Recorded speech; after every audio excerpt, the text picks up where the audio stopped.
Olá pessoal, mais uma vez a gente vai prosseguir com as nossas aulas sobre a pregação bíblica e hoje nós vamos falar sobre a introdução.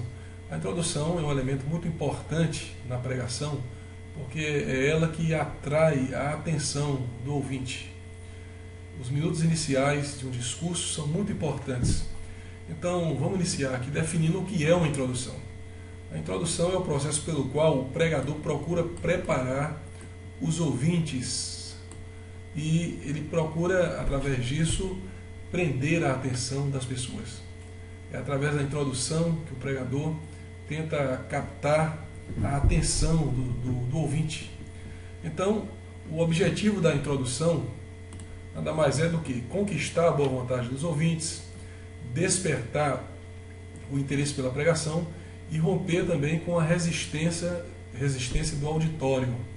Então é muito importante que você procure elaborar boas introduções, né? As características da introdução também precisam ser destacadas aqui.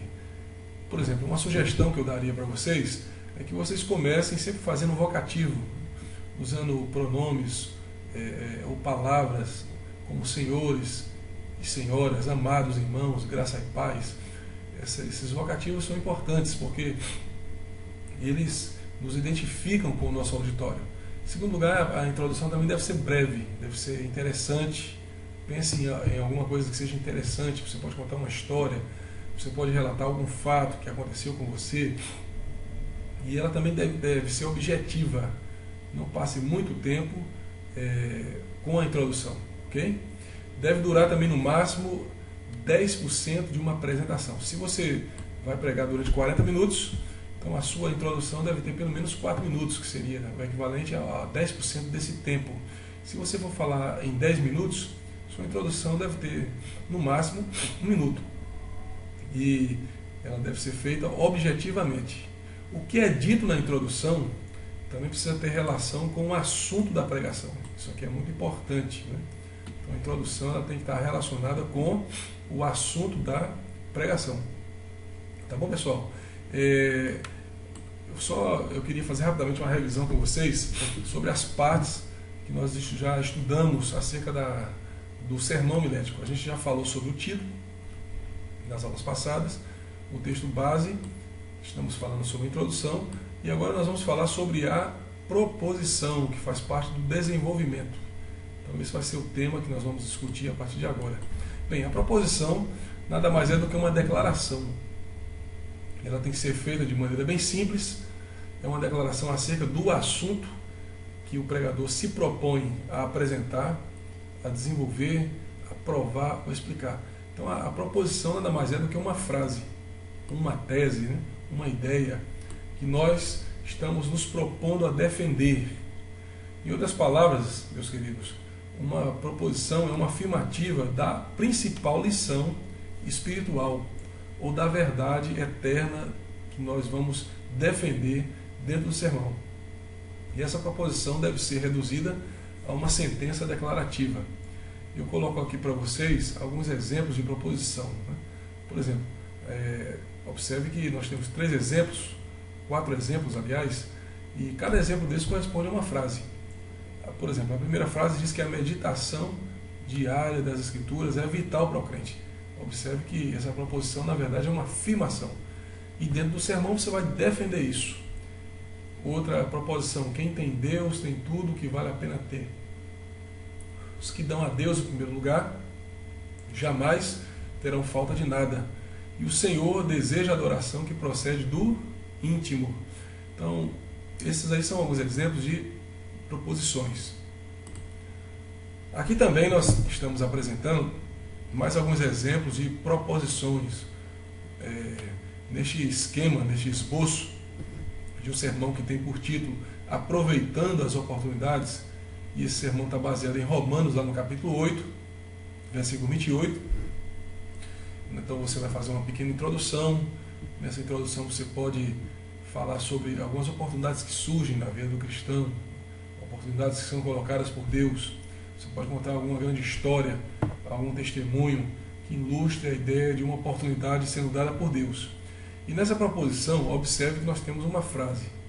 O cristão alerta, ele descobre que todas as circunstâncias cooperam para o seu bem. Então nós vamos defender isso. E essa proposição vai ser defendida através de uma sentença de proposição. A sentença de transição, ela é uma espécie de ponte, né, de conexão entre a proposição e os pontos da divisão. Observe que esse sermão faz referência a 3 situações que demonstram que as circunstâncias de fato cooperam para o bem daqueles que amam a Deus. A primeira circunstância é quando a dor atinge o lar do cristão. A segunda circunstância é nas épocas de crise. E a terceira circunstância em tempos de enfermidade. Então é um sermão simples. Observe que a proposição está conectada aos pontos através da sentença de transição. Mas afinal, o que é uma sentença de transição?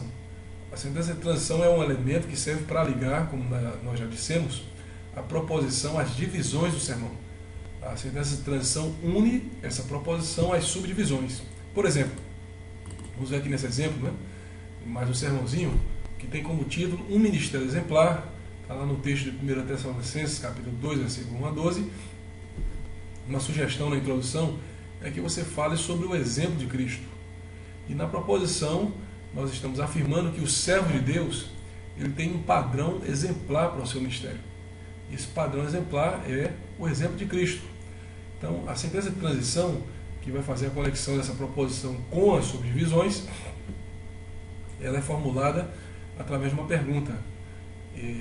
Quais são as características de um ministério exemplar? Primeira característica, audácia, fidelidade a Deus, consideração graciosa, integridade de conduta, né?